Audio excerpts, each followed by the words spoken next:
Right. మరికొద్ది గంటల్లో మరి ఎలక్షన్ సంబంధించిన ప్రచార సరళి ముగియబోతోంది. మరి 5 గంటల వరకు మరి ప్రచారం, అదేవిధంగా మరి 7 గంటల వరకు మరి ప్రచారం చేయకూడదంటూ కూడా కొన్ని మరి ఈసీ చెప్పిన ఆంక్షల ప్రకారం కూడా కొనసాగుతున్న పరిస్థితి ఉంది. అయితే ప్రస్తుతానికి మనం యూసుఫ్గూడలోని మరి అడ్వకేట్స్ జేఏసీకి సంబంధించి మనతో పాటు నాయకులు ఉన్నారు. చెప్పండి, ఎట్లా నడిచింది ఇప్పటి వరకు ప్రచారం ఎలా? మొదటిగా ఆంధ్రప్రభ మీడియా వారికి ధన్యవాదాలు తెలియజేస్తా ఉన్నాం. నిజంగా ఇప్పుడు జరుగుతున్న పోరాటం ఏదైతే ఉన్నదో అది సామాజిక న్యాయ పోరాటంగా మేము భావిస్తూ ఉన్నాం. ఒక ఎంబీసీ ముద్దుబిడ్డగా మేము కోరుకునేది ఒకటే, ఇప్పటి వరకు జూబ్లీ హిల్స్ అంటే ఒక అభివృద్ధి చెందిన నియోజకవర్గంగా అనుకుంటున్నారు, కానీ ఇక్కడ స్థానికుడు ముద్దుబిడ్డ అయినటువంటి నవీన్ యాదవ్ గారికి ఒక అవకాశం వచ్చింది కాబట్టి వారు ఇన్ని రోజులు కూడా ఈ నియోజకవర్గం ప్రజలు పరిపాలన అనేది బయట వ్యక్తులు చేశారు. ఇప్పుడు స్థానికంగా అన్నీ తెలిసిన వ్యక్తి నవీన్ యాదవ్ గారికి ఇక్కడ గల్లీలు తెలుసు, ఏదైతే ఉన్నదో కాలనీలు తెలుసు, ప్రతి ఒక్కరితోటి కూడా కష్టాలలో నిష్ఠూరాలలో కుటుంబంలో ఒక వ్యక్తిగా ఉంటున్నాడు కాబట్టి ఆయనకు గెలిపించుకోవాల్సిన బాధ్యత ఈ నియోజకవర్గ ప్రజలకు ఉన్నది. కాబట్టి ఖచ్చితంగా మీరందరూ కూడా అంటే నేను ఈ వేదిక నుంచి మీడియా నుంచి ప్రజలను కోరుకున్నది ఒకటి, స్థానికులకు అవకాశం ఇవ్వండి, కష్టాలు తెలిసిన వారికి అవకాశం ఇవ్వండి. ఖచ్చితంగా మీ కష్టాల్లో మీ యొక్క బాధల్లో ఒకడే ఉంటాడని మరొకసారి మనవి చేస్తూ ఉన్నాను.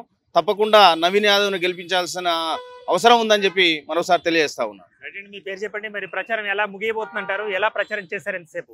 నా పేరు అజయ్ కుమార్ అండి. ఆల్రెడీ గత వారం నుంచి కూడా మా నాగార్జున సాగర్ నియోజకవర్గం నుంచి దాదాపు 6 మండలాల నుంచి కార్యకర్తలు రావడం జరిగింది. మాకున్నటువంటి సమాచారం, మేము చేసినటువంటి ఈ ప్రచారంలో భాగంగా నవీన్ గారి గెలుపు దాదాపు ఖాయమైపోయింది అనేటటువంటి విశ్వాసం మాకు కలిగింది. ఆల్రెడీ జూబ్లీ హిల్స్ ప్రజలకు కూడా 100% ఇక స్థానికమైనటువంటి నవీన్ గారు వస్తున్నారు, మనకి మంచి జరుగుద్ది అనేటటువంటి ఒక ఆశాభావంలో ఉన్నారు. ఖచ్చితంగా కాంగ్రెస్ పార్టీ గెలుస్తుందనేటటువంటి ఆశ మా అందరికి కూడా ఆశ కలిగింది. ఇది ముమ్మాటికి జూబ్లీ హిల్స్ నియోజకవర్గం అనేది కాంగ్రెస్ పార్టీ హస్తగతం చేసుకోబోతుంది. ఈ సందర్భంగా ఆంధ్రప్రభ వారికి ధన్యవాదాలు తెలియజేస్తా ఉన్నాం. రైట్. మరికొంతమంది నాయకులను కూడా మనం అడిగి తెలుసుకునే ప్రయత్నం చేద్దాం. బీసీ కులాల ఐక్యవేదిక తరఫున మరి యాదవ్ కులస్తులు కూడా మనతో పాటు ఉన్నారు. సార్ చెప్పండి, ఇప్పటి వరకు ఎలా గడిచిందంటారు, ఎలా నడిచిందంటారు మీ ప్రచారం? ఇప్పుడు మేము 15 రోజుల నుండి ఇక్కడ ముమ్మరంగా మేము ప్రచారం చేస్తున్నాం అండి. ఇక్కడికి కూడా ఏదో నవీన్ యాదవ్ పిలిస్తే, శ్రీశైలం యాదవ్ పిలిస్తే మేము రాలేదండి. మాది ఉమ్మడి వరంగల్ జిల్లా. మేము స్వచ్ఛందంగా అక్కడ నుండి ఒక 1000 మంది ఇక్కడికి వచ్చి వాళ్ళు నిర్విరామంగా ఇక్కడ బీసీ బిడ్డను గెలిపించుకోవడం కోసం ముమ్మరంగా ప్రచారం చేస్తున్నారు. ఇప్పటికి కూడా గెలుపు ఖాయమైందనేది జూబ్లీ హిల్స్ ప్రజలకే కాకుండా తెలంగాణ ప్రజలకు, యావత్ భారతదేశానికి కూడా అర్థమైంది. ఎందుకంటే ఇది ఒక కురుక్షేత్ర యుద్ధం లెక్క ఇన్ని సంవత్సరాల నుండి ఇక్కడ దోపిడీ వ్యవస్థ నడిచింది. 10 ఏళ్లలో ఈ జూబ్లీ హిల్స్ను పీల్చి పిప్పేసి తన మూట కట్టుకొని పోయిర్రు. ఇవాళ ఇప్పటికైనా కూడా ప్రజలందరూ చైతన్యవంతమై ఆలోచించి ఇవాళ నవీన్ యాదవ్కు పట్టం కట్టడానికి సంసిద్ధులై ఇవాళ జూబ్లీ హిల్స్ ఏరియాలలో ప్రతి వాడ, ప్రతి గల్లీ, ప్రతి బస్తీ కూడా ఆయన గెలుపు కోసం నిరంతరం పనిచేస్తున్నారు. కాబట్టి యావత్ తెలంగాణ మొత్తాన కూడా వందలాది బీసీ కులాలు ఇవాళ కులాలకు మతాలకు అతీతంగా ఇవాళ జూబ్లీ హిల్స్ ఎన్నికలలో గెలుపు కోసం పనిచేసారు. ఇలా జూబ్లీ హిల్స్ లో నవీన్ యాదవ్ గెలుపు ఖాయమైంది. రేపు విజయోత్సవ ర్యాలీకే సిద్ధమవుతున్నట్టు తెలంగాణ ప్రజలు కోరుకుంటారని ఈ సిద్ధిరాజు యాదవ్ కోరుకున్నారు. మరి ప్రచారం ముగియబోతుంది మరికొద్ది గంటల్లో కూడా. మరి మీరు ఎలా ప్రచారం చేశారు, ఇంతవరకు ఎలా ఉంది? నమస్కారం అండి, నా పేరు Vijay Yadav, TPCC organizing secretary. ఇది వరకు మా ఏరియాలో ఉన్న అంటే జుబ్లీస్లో ఉన్నటువంటి వెంగళరావు నగర్ కానీ, వెంకటగిరి కానీ, షేక్పేట్, బోరమండ, రహమత్ నగర్ ప్రతి డివిజన్లలో అంటే కాంగ్రెస్ కార్యకర్తలు అంటే ఆల్ ఓవర్ స్టేట్ నుంచి కూడా వచ్చి పనిచేసినారు. మీరు ఇక్కడ ఉన్న లోకల్ స్పందన ఏంటంటే, మీరు ఎవరు ఇక్కడ వచ్చే అవసరం లేదు, నవీన్ అన్న మాకేం కొత్త కాదు, మా గలీలో పుట్టిన వ్యక్తి, మాకు సుపరిచితుడు, మాకు అన్ని సేవాక్రమంలో మంచి చెడులో ఉండే వ్యక్తి, సో తప్పకుండా నవీన్ అన్న గెలుస్తాడు, మీరు వచ్చే అవసరం కూడా లేదంటున్నారు. వాళ్ళ స్పందన 100% పాజిటివ్గా ఉంది. మళ్ళీ ఇంకొకటి వాళ్ళ బాధ, వాళ్ళ ఆవేదన కూడా ఉంది. బయటి ఎమ్మెల్యేలు ఎవరెవరో టీఆర్ఎస్ నాయకులు సుధీర్ రెడ్డి కానీ, పార్టీ కౌన్సిలర్ కానీ రౌడీ అనే ఒక మాట తీస్తున్నందుకు వాళ్ళు చాలా బాధపడుతున్నారు. వాళ్ళకి ఇదే ఖబర్దార్, కౌశిక్ రెడ్డి గారు, సుధీర్ రెడ్డి గారు మీరు బీసీ నాయకుడైన మా సుధీర్ కుమార్ అన్న పెట్టిన భిక్షతోటి మీరు ఇవాళ ఎమ్మెల్యే అయ్యారు, ఇలా ఏదో బతుకుతున్నారు, కానీ మీరు ఏ బీసీలకు న్యాయం చేసింది లేదు. రైట్. మరికొద్ది గంటల్లో ప్రచార రథాలు కూడా మూగబోతున్నాయి. మరి ఈ క్రమంలో మరి ప్రచారాన్ని కూడా ముగించాల్సిందిగా మరి ఆదేశాలు ఉన్న క్రమంలో మరి మిగతా పార్టీలు ఏం చేస్తున్నాయి, మరి ఏ విధంగా ప్రచారాన్ని ముగిస్తున్నాయి, ఏ విధంగా ప్రచారం చేశాయన్న అంశాన్ని అడిగి తెలుసుకుందాం. అన్న నమస్తే అన్న, మీ యొక్క ప్రచారం ఎలా మరి కొనసాగింది, ఎలా ముగియబోతుందంటారు? గత 2 నెలలుగా బీజేపీ కార్యకర్తలు ప్రతి ఒక్క ఇంటి గడపని తొక్కుతూ కరపత్రాల ద్వారా అభివృద్ధి కొరకు, నరేంద్ర మోడీ కొరకు వివరిస్తూ ఓట్లు అడగడం జరిగింది. అలాగే కార్పొరేట్ బాంబింగ్ అనే ప్రచారం ద్వారా కూడా ఈ జూబ్లీ హిల్స్ అసెంబ్లీ పరిధిలో సుమారుగా 60 కేంద్రాలలో పాదయాత్రలు చేస్తూ కార్నర్ మీటింగ్లు కూడా ఏర్పాటు చేసుకోవడం జరిగింది. ఈరోజు చివరి ఘట్టానికి వచ్చినాం. ఈరోజు ఉదయం నుండి కూడా 8 గంటల నుండి మా కార్యకర్తలు ప్రతి బస్తీలో, ప్రతి బూత్లో ఇంటింటికి తిరుగుతూ ప్రచారం నిర్వహిస్తున్నారు. ఈ ఏదైతే 6 గంటల వరకు సమయం ఉందో ఈ సమయాన్ని కూడా పూర్తి స్థాయిలో వినియోగించుకోవడానికి కార్యకర్తలందరూ సిద్ధమయ్యారు. రైట్. మరి ప్రచారాన్ని ఇంతసేపు అంటే 2 రోజుల పాటు ప్రచారం చేశారు కదా, ప్రచారం నుంచి మీకు స్పందన మరి ఓటర్ల నుంచి ఏ విధంగా మీరు రాబట్టారు?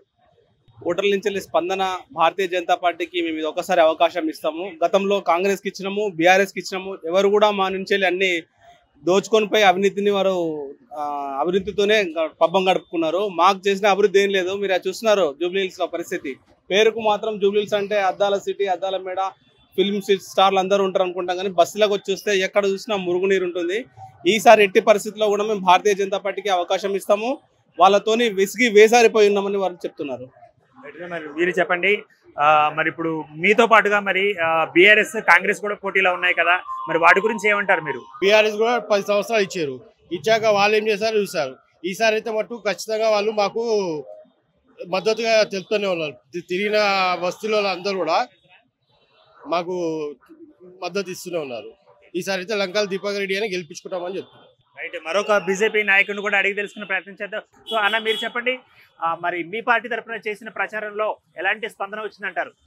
ప్రజల వద్ద నుంచి స్పందన బాగానే ఉంది. ఇదివరకు ఉన్న 10 ఏళ్ళ పరిపాలనకి ఇప్పుడు మళ్ళీ తర్వాత ఉన్న 2 నెలల పరిపాలన కూడా జనాలు సాటిస్ఫాక్షన్ లేరు. ఇప్పుడు అయితే అందరూ బీజేపీకి ఓటేస్తామనే మొగ్గు చూపిస్తున్నారు. ఒకసారి అటు సైడ్ చూసినట్లయితే ప్రచార రథం కూడా వెళ్తూ ఉన్న పరిస్థితి మనం చూస్తున్నాం.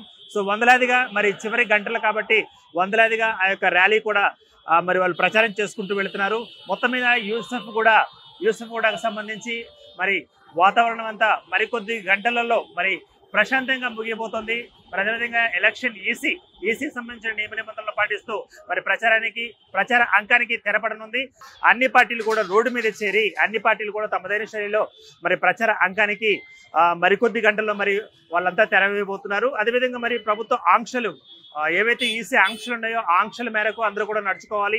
ఏమాత్రం కోడ్ ఆఫ్ కండక్ట్ దాటినా సరే మరి అందరూ కూడా శిక్షార్హులు అవుతారు. కాబట్టి సో మరి ప్రచార గంటలు ఏవైతే ఉన్నాయో ప్రచార గంటల్లోగా వాళ్ళ యొక్క ప్రచారాన్ని ముగించుకోవడానికి ఉద్యుక్తులు అవుతున్న పరిస్థితి. అదేవిధంగా చివరి 2-3 గంటలు చాలా కీలకం కాబట్టి మరి రోడ్లపైకి వచ్చి ఆ ప్రచార రథాలన్నీ కూడా ప్రచార హోరును వినిపించేందుకు చివరి ప్రయత్నంగా చేస్తున్న ప్రయత్నం. ఇప్పటికే రిటర్నింగ్ ఆఫీసర్స్ వారి యొక్క మరి అధికార బలగాలతోటి మరి ఇప్పటికే పర్యటనలు ప్రారంభించిన స్థాయి మనం చూస్తున్నాం. దాదాపుగా ఇప్పుడే కొన్ని గల్లీలు కూడా, కొన్ని బస్తీలు కూడా మరి దాదాపు నిర్మానుష్యంగా మారనున్న క్రమం మనం చూస్తున్నాం. మనుషుల యొక్క రాకడ కూడా తగ్గిపోయింది. అటుగా తిరగడం, అటువంటి ప్రచారాలు చేయడం అటువంటి కూడా దాదాపుగా తగ్గిపోతూ వస్తుంది. మరి రిటర్నింగ్ ఆఫీసర్గా ఉన్న అధికారి ఎవరైతే ఉన్నారో ఆయన పర్యవేక్షణ చేస్తున్నారు. మరి కారులో మరి అన్ని వీధులు తిరుగుతూ, అన్ని బస్తీలు తిరుగుతూ, అదేవిధంగా డివిజన్లోని అన్ని స్థానాలను కూడా తిరుగుతూ మరి ముఖ్యంగా సునిశ్చితమైన అంశాలు ఏవైతే మరి అక్కడ జరగకుండా ఉండాలో, అవాంఛనీయ ఘటనలు ఎటువంటి జరగకుండా కరెక్ట్గా టైం గవర్నమెంట్ విధించిన ఈసీ విధించిన టైమింగ్ ఏదైతే ఉందో ఆ టైం లోపల తమ యొక్క ప్రచారాలను ముగించుకోవాలని అన్ని పార్టీలు కూడా ఆదేశాలు జారీ చేసిన క్రమంలో మరి క్రమంగా తగ్గుముఖం పడుతున్న పరిస్థితి మనం చూస్తున్నాం.